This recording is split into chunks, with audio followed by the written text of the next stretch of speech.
Now, what do you guys think about the difference, though, between the government suppressing speech and the conversations we now have about people like to use any number of terms, right? Whether it be a cancel culture or the online mob, the sense that we do live in a time where a lot of people have the ability to weigh in immediately. If they don't like, they might be mad at Mike already about something he said, and he might have been canceled one time we've been on this stage. Who knows? You know right? me.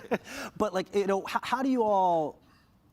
How do you all sort that out, right? Because so on the one hand, there is a sense of, because everyone has the ability to weigh in so quickly at anything that offends them, a sense that there can be kind of a building of momentum anytime someone says something that might be offensive or out of line with the current conventional wisdom. On the other hand, if I'm offended by something, is it not my right in free speech to say, hey, cancel that TV show, or how do we weigh the rights of the individual speaker versus the rights of kind of everyone's speech? I remember having, I don't know the total answer, but I know that you've never heard a more ridiculous argument than a black man, me, arguing with my white friend, and I'm arguing pro Roseanne Barr.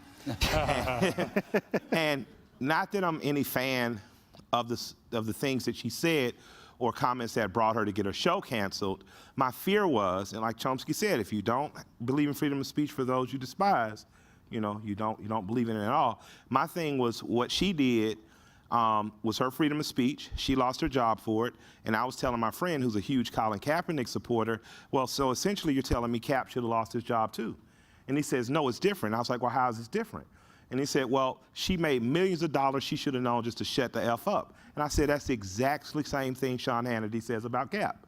So I have to understand that in my want for freedom of speech for everyone, I have to understand that if I'm going to support Kaepernick, who wore socks with policemen portrayed as pigs, and people got upset about that and said he should never be able to come back, then, I have to say about the woman who commented that another woman of African-American descent looked like, a movie character that was not flattering. I have to say to myself then, according to the private businesses that own them, broke for them, broke rules, broke them and out.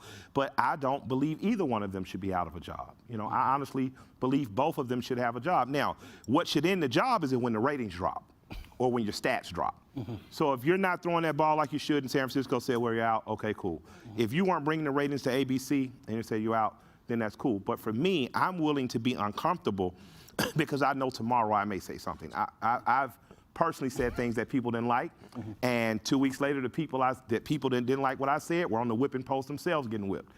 Some of the people who didn't like stuff I said months later were exposed as being sexual predators. So, it's a lot of people don't like what you say, but to me, it matters that you're able to say what you say so I can honestly hear where you are and I can decide whether to cancel you. I don't need the whole world, from my perspective, to cancel you, because if that was true, I never would have heard NWA. I never would have heard the Ghetto Boys. I never would have read the autobiography of Malcolm X. I never would have known what the Black Liberation Army was.